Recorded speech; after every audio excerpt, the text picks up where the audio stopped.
பாஜக கூட்டணி இல்லன்னு சொல்லியாச்சு. ஆனா அதிமுக பாஜக கூட்டணியில் அங்க பெற மாட்டோம்னு சொல்லவே மாட்டேங்கிறீங்களே. அதான் அதே மாதிரி தமிழிசை சவுந்தரராஜன் வந்து இந்த கருத்து விஜய் சொன்னாரா? தாவேகா தலைவர் வந்து விஜய் தான், அவர் சொல்லவே இல்லை, அவர் சொல்றது மட்டும் தான் கருத்து, வித்தியாசம் சொல்றது கருத்துன்னு சொல்லிட்டு பிரஸ் மீட்ல சொல்லியிருக்காங்க. இப்போதைக்கு அது அதிமுக பாஜக கூட்டணியில இது பண்றதுக்கு பேச்சுவார்த்தை நடந்துட்டு இருக்கா? இது என்ன இருக்கு, என்ன இருக்கு? அதாவது எங்களுடைய துணை பொதுச் செயலர் நிர்மல்குமார் அவர்கள் சொல்றதும் சரி, அவர் கொடுத்த ஸ்டேட்மெண்ட் சரி, இல்ல நான் பேசுறதும் சரி, ஒரு ஒரு டீடைல் டிஸ்கஷன்ஸும் ஆர்குமெண்ட்டும் தலைவரோட நடந்து எல்லாரும் ஒரு தலைவருடைய வழிகாட்டல என்ன முடிவு எடுக்கிறோமோ அதுதான் வந்து இங்க பேச போறோம். அதனால வந்து நிர்மல்குமார் அவர்கள் சொன்னதை வந்து அப்படியே நான் வழிமொழிகிறேன்.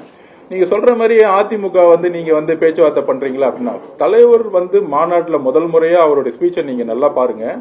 அரசியல் எதிரி திமுகவையும் கொள்கை எதிரி பிஜேபி கூடயும் நாங்கள் எப்பொழுதும் கூட்டணி இல்லை என்பதை எப்படி மாநாட்டில் வந்து உறக்க பதிவு பண்ணாரோ அதே பதிவோடு தான் அவருடைய மைண்ட் செட்டும் அவருடைய நிலைப்பாடும் இன்னைக்கும் இருந்துகிட்டு இருக்கு. சோ அதனால வந்து எல்லாரும் கேட்கறாங்க அதிமுகவை எதிர்க்கிறது இல்லை அப்படின்னு. ஒரு எதிர்கட்சியை போய் எதுக்கு எதிர்க்கணும் அதுதான் புரியல எனக்கு. இல்ல இல்ல இன்னைக்கு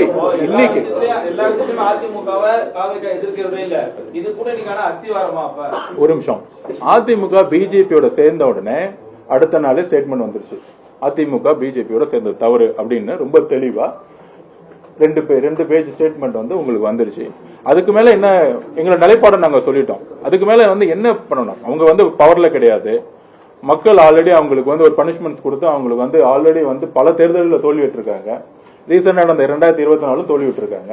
சோ எல்லா தேர்தலிலும் தோல்வியிட்டு ஒரு கட்சியை எதுக்கு நாங்க வந்து எதுக்காக என்ன ரீசன், அதான் சொல்றோம்ல, ஒரு ஆப்போசிஷன் பார்ட்டியை எதிர்க்கக்கூடிய ஸ்ட்ராட்டஜி என்னவா இருக்க முடியும்?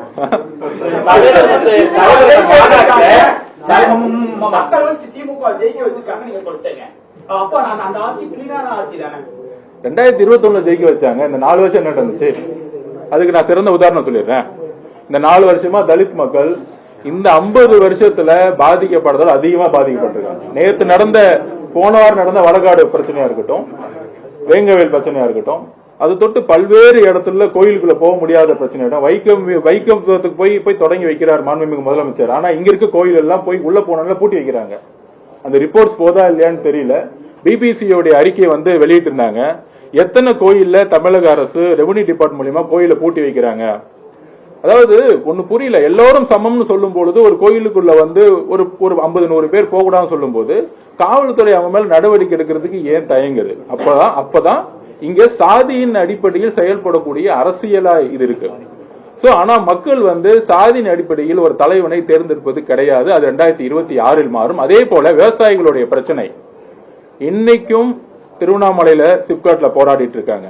500 நாட்கள் மேல திரு அருள் அவர்களை அரெஸ்ட் பண்ணாங்க, குண்டாஸ் போட்டாங்க. இது மாதிரி பல்வேறு பிரச்சனைகள். டாஸ்மார்க் 50,000 கோடி ரூபாய் சேல்ஸ் போயாச்சு. டாஸ்மார்க்ல 50,000 கோடி ரூபாய் சேல்ஸ் ஆகி மக்கள் வந்து பாதிப்பாயிருக்கும் பொழுது, ஆனா அதுல ஒரு பெரிய ஊழல் நடந்துகிட்டு இருக்கு. இன்னைக்கு வந்து ரைட் ஆகி இன்னைக்கு அதோட நிர்வாக இயக்குனர் வந்து இன்னைக்கு வந்து அண்டர் தி என்கொயரியில இருக்காரு.